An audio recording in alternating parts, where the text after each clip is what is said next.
Nesse contexto histórico, Daniel se viu sua terra natal ser invadida pelos babilônicos. E ele é levado como escravo ao cativo. E Nabucodonosor parece que conhece a fama dos jovens de Jerusalém. Porque os jovens tinham uma fama de ser uma turma que fazia acontecer, que fazia a diferença. E me parece que Nabucodonosor, ele sabe disso. É tanto que quando ele vai sitiar Jerusalém, mais específico em Judá, ele faz uma seleção. Note, no versículo 4, escolha somente rapazes saudáveis, de boa aparência. Já é meio esquisito ele querer um jovem bonito para trabalhar com ele, mas vamos lá. Que sejam instruídos em diversas áreas do conhecimento, que tenham entendimento e bom senso, e sejam capacitados para servir no palácio real. Ou seja, ele não queria qualquer um para estar na Babilônia.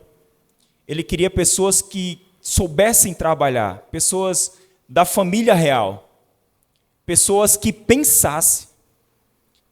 E para Nabucodonosor, para destruir um povo, ele não precisa matar. Nessa primeira leva, ele não precisa matar.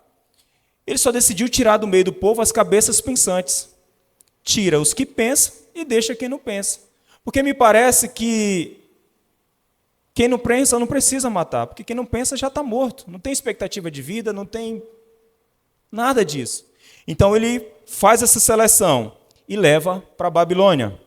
O intuito é que esses rapazes estudem por 3 anos na Babilônia. Após isso, vão fazer uma prova oral pelo próprio Nabucodonosor. E após isso, eles vão ter acesso ao palácio de Nabucodonosor. Só que, ao chegar na Babilônia, esses jovens já se encontram com alguns problemas.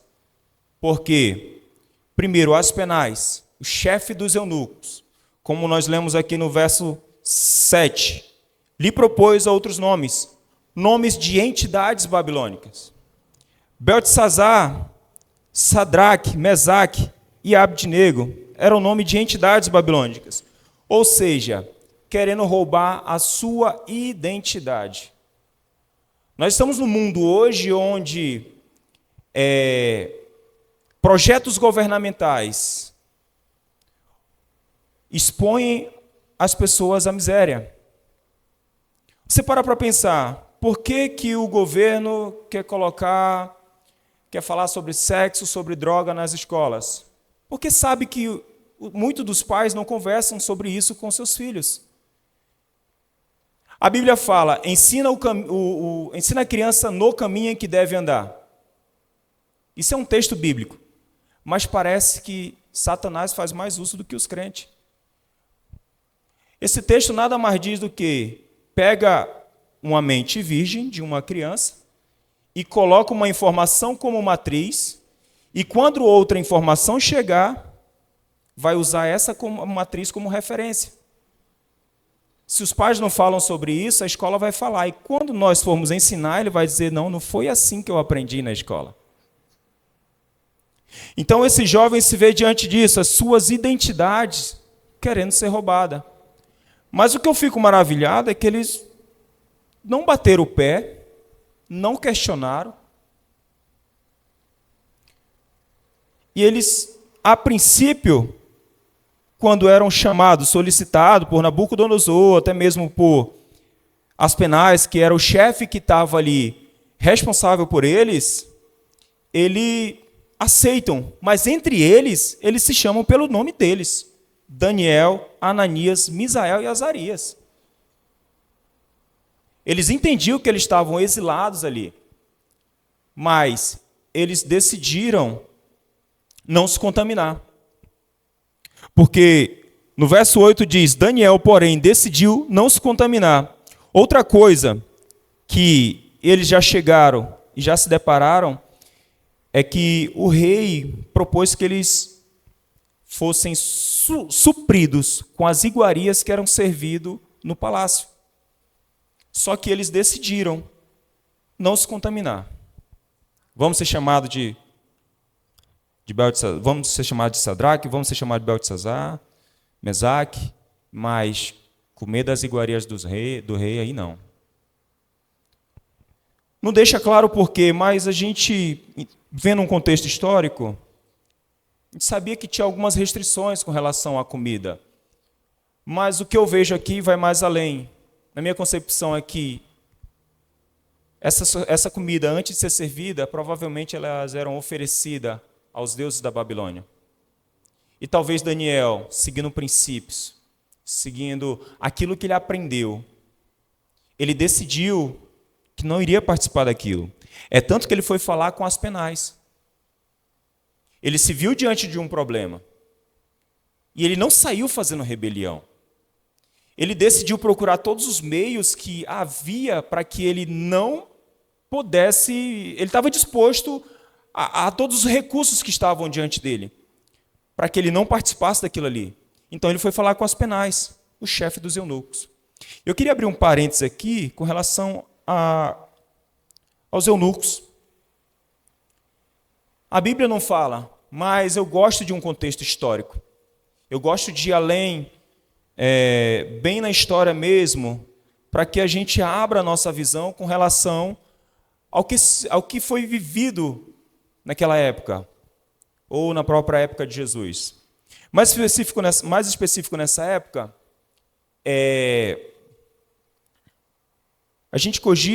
eu cogito que pode ser que Daniel também tenha sido eunuco, teria sido castrado.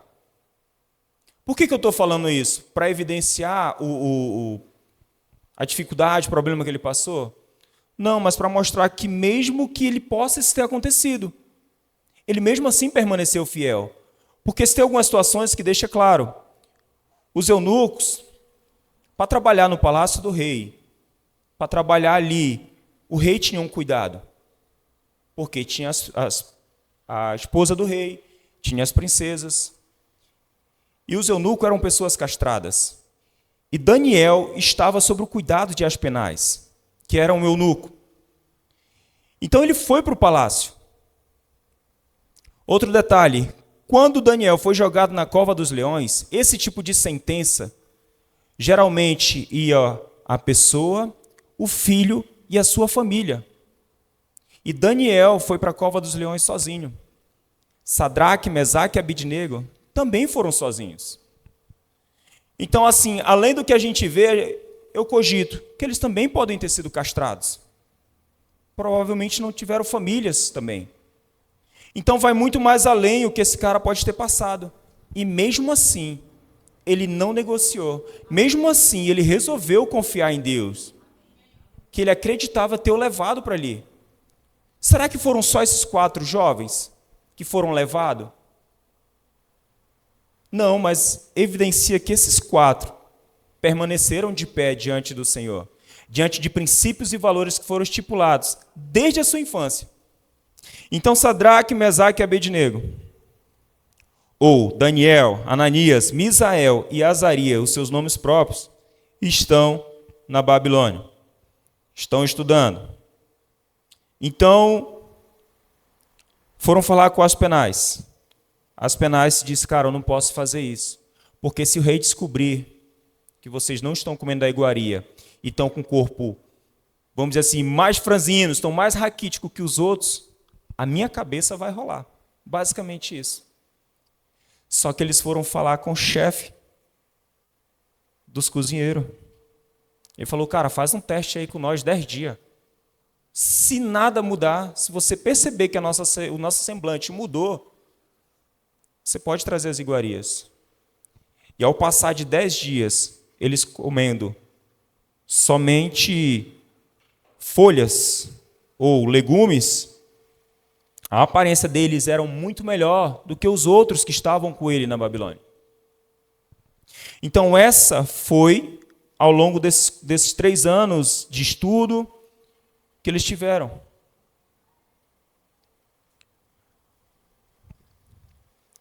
Nesse contexto, nesse texto, Daniel, porém, decidiu não se contaminar. Isso aqui é muito importante a gente entender que Daniel foi estava como escravo, mas o texto diz que ele decidiu, ou seja, poder de decisão. Nós temos o poder de decisão. Nós optamos, nós decidimos se sofre ou se não sofre. Nós decidimos se passamos por problemas ou não passamos. Porque problema vem, a adversidade vem, mas só fica nela quem quiser. Só sofre quem quiser. Até porque sofrer é verbo. E só faz sentido se ele for conjugado. Ou seja, nunca conjuga o verbo na primeira pessoa. Eu sofro. Não. Tu sofre, ele sofre. Deixa esse negócio para lá. Nunca conjuga o verbo na primeira pessoa. É o poder de decisão. É eu que decido se eu vou ficar diante da adversidade. É eu que decido se for ficar diante do problema, porque ele vai se levantar toda manhã junto quando eu me levantar. Até nós irmos para o céu, é essa a nossa vida. E Daniel, com o poder de decisão que ele tinha, ele decidiu, eu vou procurar todos os meios. E a Bíblia fala que Deus fez com que os oficiais mostrassem compaixão e simpatia com Daniel. E ao longo de 3 anos, eles estudando, eles tiveram acesso ao palácio do rei. A Bíblia fala que Deus deu a Daniel dom de visões, dom de conhecimento, e o tempo passou. O tempo passou e Nabucodonosor teve um sonho. Um sonho que perturbou muito Nabucodonosor, a ponto dele esquecer. E ele chamou todos os sábios da Babilônia. E os sábios eram quem? Os professores do Daniel. Chamou todos os sábios da Babilônia e disse: galera, é o seguinte, eu tive um sonho, só que eu esqueci.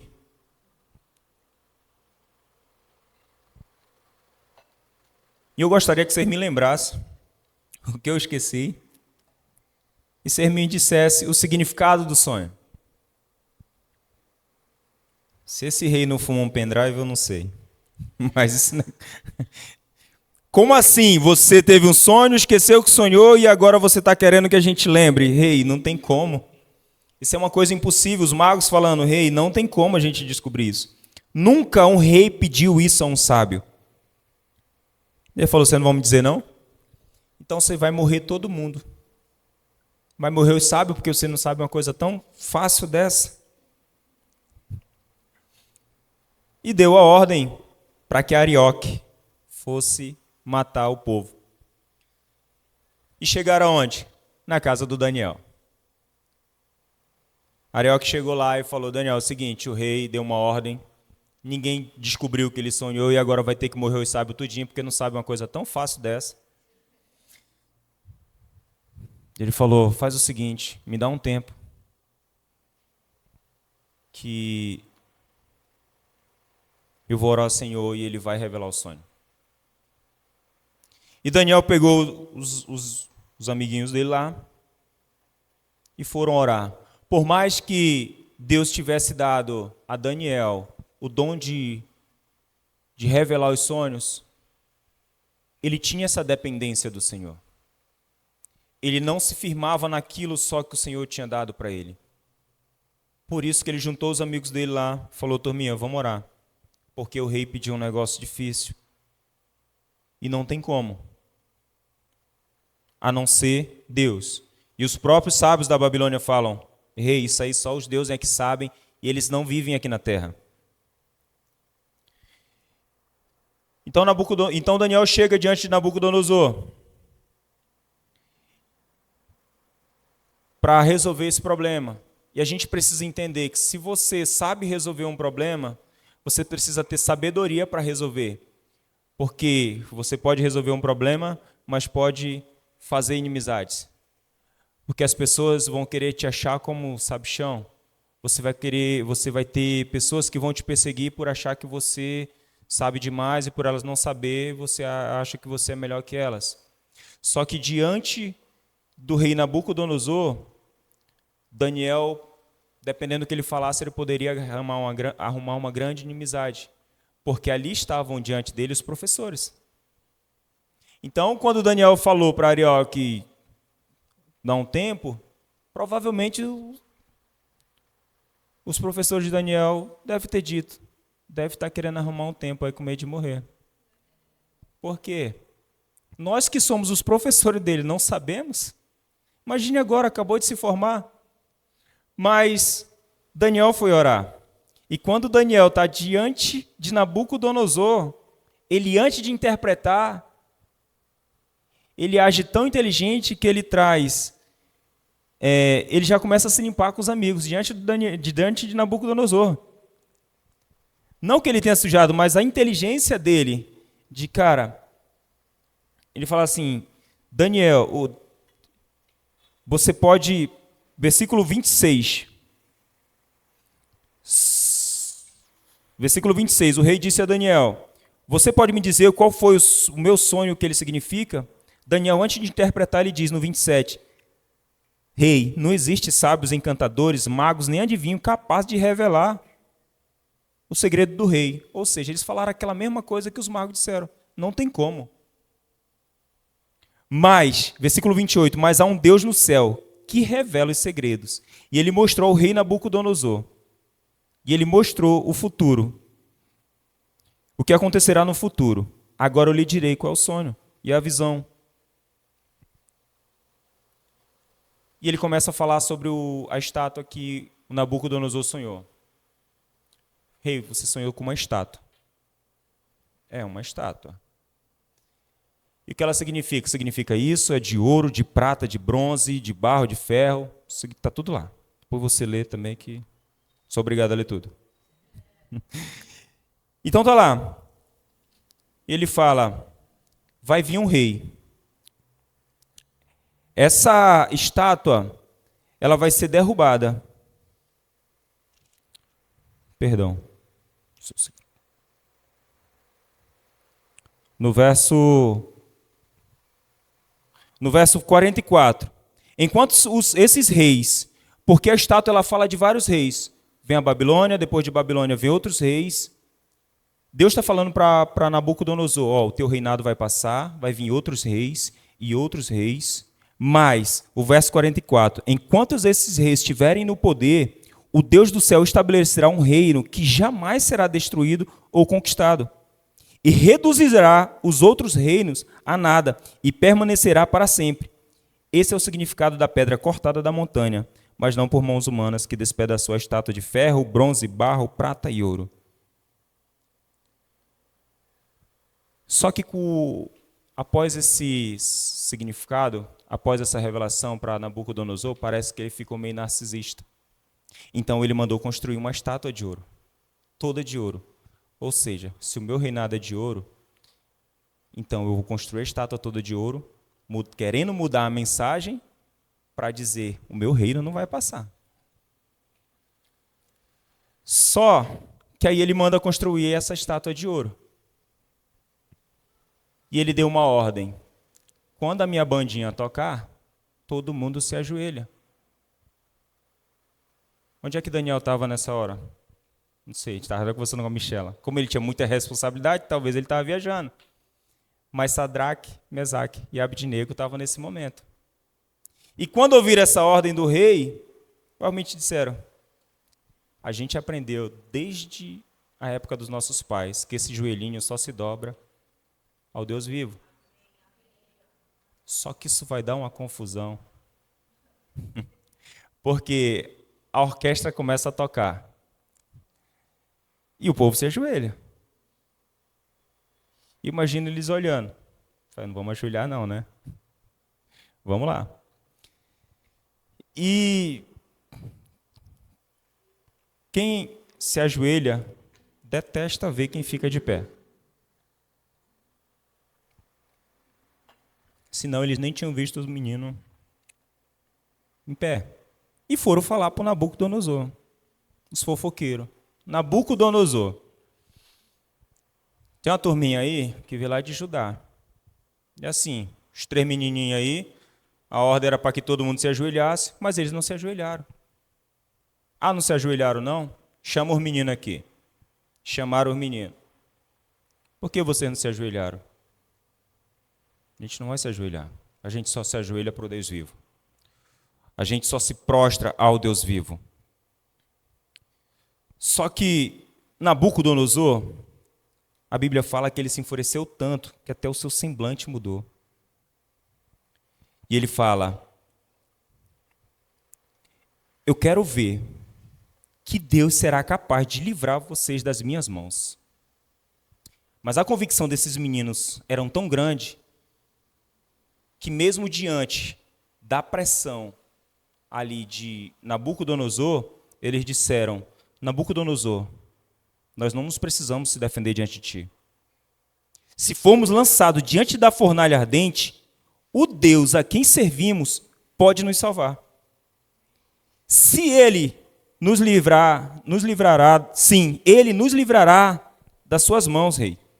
Mas ainda que ele não nos livre, queremos deixar claro: jamais serviremos seus deuses ou adoraremos a estátua de ouro que o rei levantou. Isso tem que ser uma convicção muito grande. Isso tem que ser uma fé inabalável. É você estar diante de uma pressão, diante de um rei que pode determinar se você vai ou morrer, e você, independente de, eu não vou me prostrar. Eu não vou fazer o que você quer. Você me trouxe para a Babilônia. Mas na Babilônia, o meu Deus está presente. Eu não sei o que ele vai fazer, mas uma coisa eu tenho certeza: não vou me prostrar para essa estátua. E o rei falou: não vai prostrar não? Pode aquecer 7 vezes mais. A marra que eu quero ver é virar churrasquinho. Nabucodonosor mandou jogar. E está lá os meninos. Só que Nabucodonosor se levanta. No verso 26. E ele olha: gente, quantos a gente jogou lá?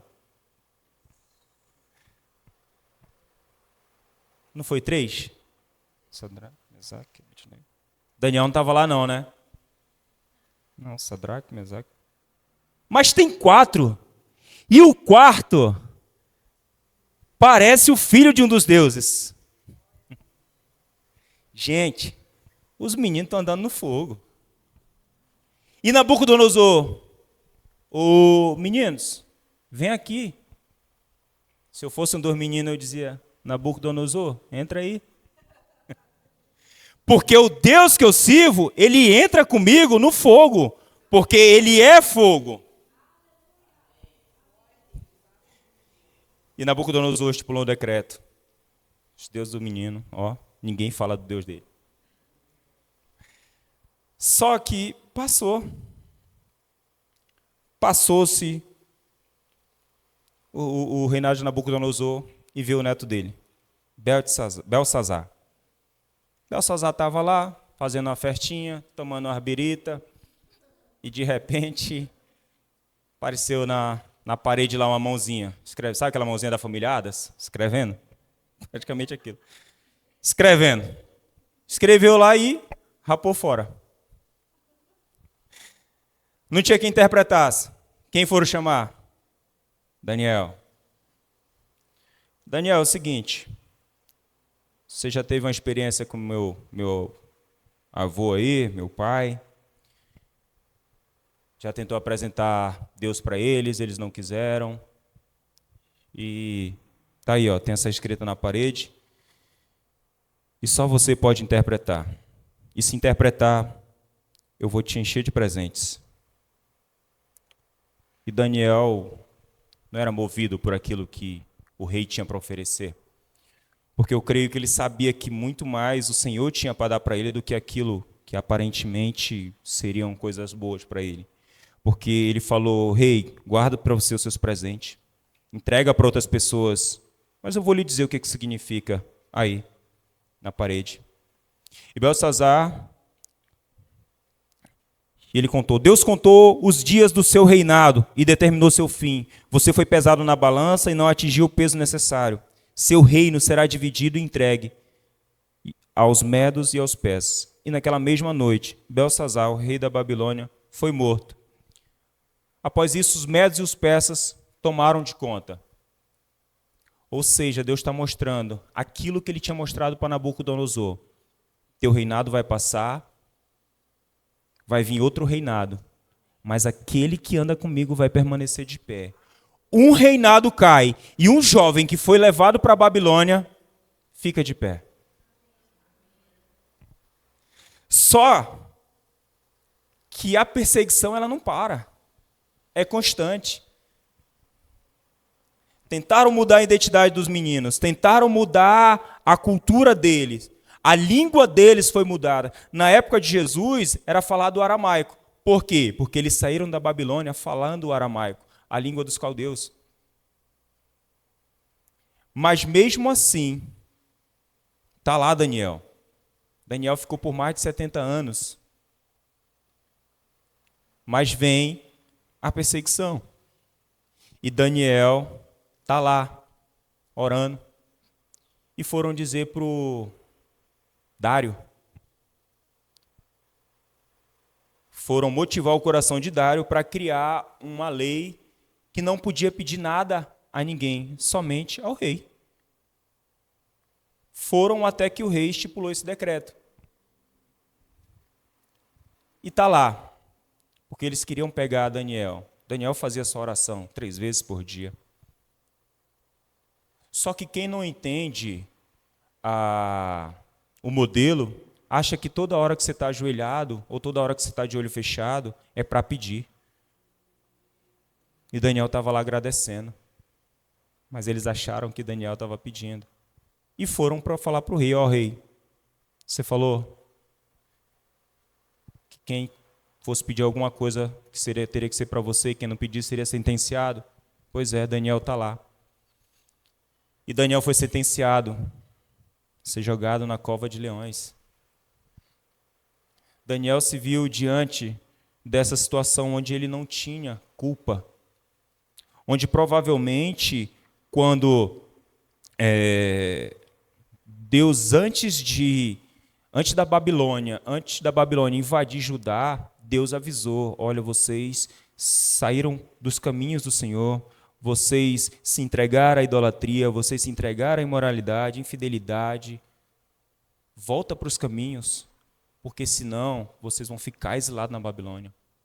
Deus avisou, Deus veio avisando, vai acontecer isso, vai acontecer isso. E provavelmente Daniel e seus amigos nem estavam no meio desses que quebraram a aliança. Mas mesmo no meio daqueles que foram exilados, ele permaneceu firme. E mesmo nesse período que eles ficaram firmes diante do Senhor, o Senhor mostrou para a Babilônia que existia um Deus. O Senhor mostrou e mostra para nós nessa história a importância de nós permanecermos. Nós vivemos diante de um sistema onde tenta nos oprimir, onde tenta mudar a nossa mentalidade. A gente anda em um percurso onde vê tanta gente andando na contramão que parece que quem está andando na contramão somos nós. É tanta informações que se você for ligar a televisão hoje, você é ludibriado por aquilo que a TV fala. Aí você para ler a palavra e você não é convencido com aquilo que Deus disse sobre a seu respeito. A televisão fala que a rua aqui da igreja agora está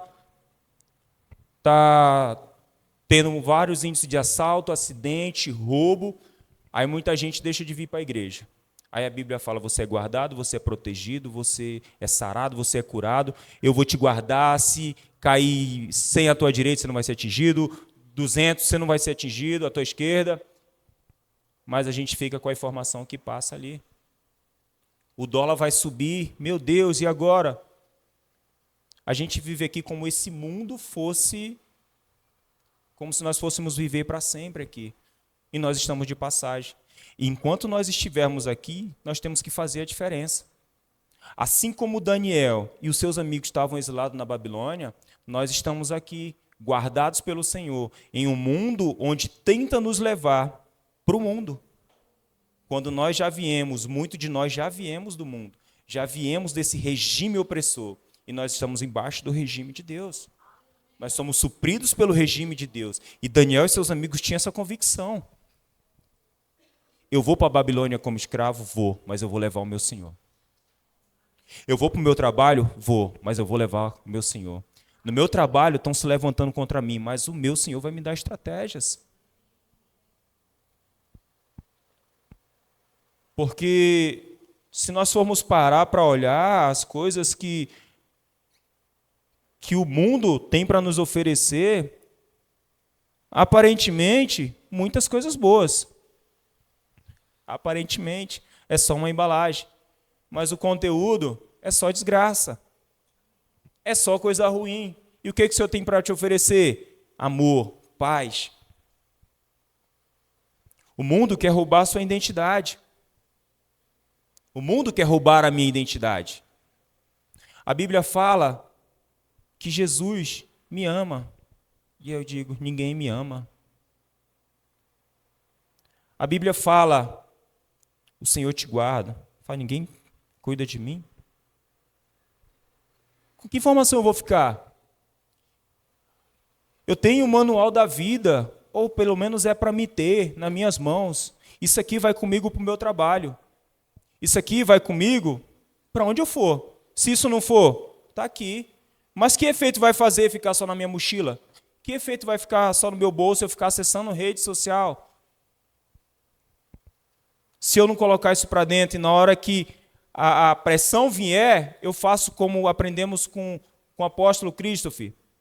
Eu me encho da palavra e a hora que a pressão vier, a espada de dois gumes, eu solto, rema a palavra falada. Rei, eu não vou te servir. Eu sirvo ao meu Deus. Vai morrer, não quero saber. É bom que eu já vou direto para casa mesmo. Estou de passagem. Nós fomos chamados para esse mundo para fazer a diferença. Você não saiu do mundo para viver os regimes do mundo. Eu fico vendo e eu gostava, na época que eu frequentava uma outra denominação e tinha o retiro espiritual, o retiro de carnaval. E eu achava mó massa, porque tinha umas diversões, tinha umas brincadeiras, um tal de cross lá, muito da hora. Passava pela lama, bem radical mesmo. Só que hoje, analisando isso, eu falo, cara, nós fomos chamados para o mundo para ser luz do mundo. E a luz do mundo, no período de carnaval, sai do mundo. Ao invés de continuar para levar a palavra de Deus, e se você não tem a mentalidade para você estar num ambiente onde você acredita que você vai ser influenciado, nem vá. Porque se você não influencia, você é influenciado. Então, no período de carnaval, onde as pessoas, onde nós cristãos, é para irmos ser luz para o mundo, essa luz sai. Quando o negócio está bom, eu não peço para o Senhor voltar. Estou lá na praia me divertindo, tomando uma água de coco, aí eu não peço para o Senhor voltar. Mas se o negócio está ruim, eu falo, Senhor, você está demorando demais, né? Nossa, Jesus, era para você ter voltado logo. Senhor, volta logo. Aí Jesus fala, eu te coloquei como o sal da terra e a luz do mundo, e o sal da terra e a luz do mundo está querendo sair do mundo. Vai chegar o tempo que nós vamos sim. Mas enquanto nós estivermos aqui, é para fazermos a diferença.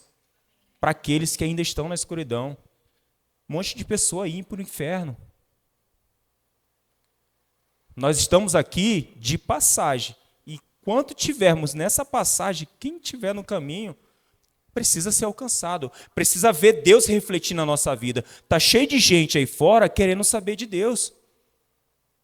Às vezes você encontra uma pessoa que está tão carente, está tão necessitada e nem é de bens materiais, mas é de uma conversa. Tem assim de gente querendo conhecer Deus. Eu no meu trabalho, às vezes eu nem... É tipo assim, não dá bom dia, se der bom dia já era. A gente começa a conversar. Eu sou muito tranquilo até falar comigo. Falou comigo, a gente vai esticando assunto e começa a falar de Deus, né? E as pessoas falam, cara, eu não tinha pensado por esse lado. Fala mais um pouco, tá com tempo? Então senta aí, bora conversar. Eu preciso mostrar Deus para as pessoas. Eu preciso mostrar esse Deus que me trouxe para esse mundo o que está fazendo na minha vida. E o que Ele pode fazer na vida dessa pessoa também. Porque a gente vem para cá, é muito fácil dar glória a Deus, aleluia, é muito fácil ser crente aqui, é muito fácil cantar, pular, rodar, correr. É muito fácil aqui dentro da igreja. Mas no mundo, quando seu amigo está necessitado lá de uma palavra, um direcionamento? Tem um cara que trabalha comigo e eu falei esses dias para ele, um dia desse, logo que eu entrei, uma situação que ele estava passando, eu falei, básico para ele, cara. Eu falei, cara, tem uma música que diz assim, eu amo mais você do que eu. E essa música é totalmente errada, porque a Bíblia diz, amarás o Senhor teu Deus sobre todas as coisas. E ao próximo, como a ti mesmo. É uma ordem, é uma sequência. Não tenta mudar isso, porque vai dar problema lá na frente. Você ama primeiro a Deus, você se ama e depois você ama a pessoa. O próximo. Não tem como você entregar aquilo que você não tem. E até hoje ele fala, cara, até hoje eu lembro da lapada que tu me deu. Só isso. As pessoas estão carentes, querendo saber, querendo uma palavra.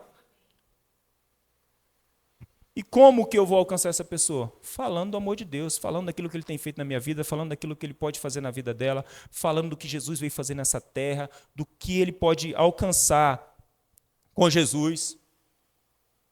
Nós não estamos numa Babilônia, nós estamos no mundo, mas não somos do mundo. Não viemos para ficar, mas enquanto estivermos aqui, a gente precisa mostrar para o mundo o que Deus fez, o que Deus faz e o que Ele pode fazer na vida dessa pessoa. Eu não quero, como eu tenho falado, eu acordo e eu digo assim, Senhor, o que a gente vai fazer hoje? Senhor, me direciona uma vida. E eu tenho feito um propósito comigo mesmo, de acordar de madrugada para conversar com o Senhor. É difícil mesmo. Vou falar para vocês, é difícil. Talvez você tenha uma facilidade de dizer que isso é coisa boba, mas para mim é difícil. Já levantei umas 3 vezes das 10 que o Senhor me acordou.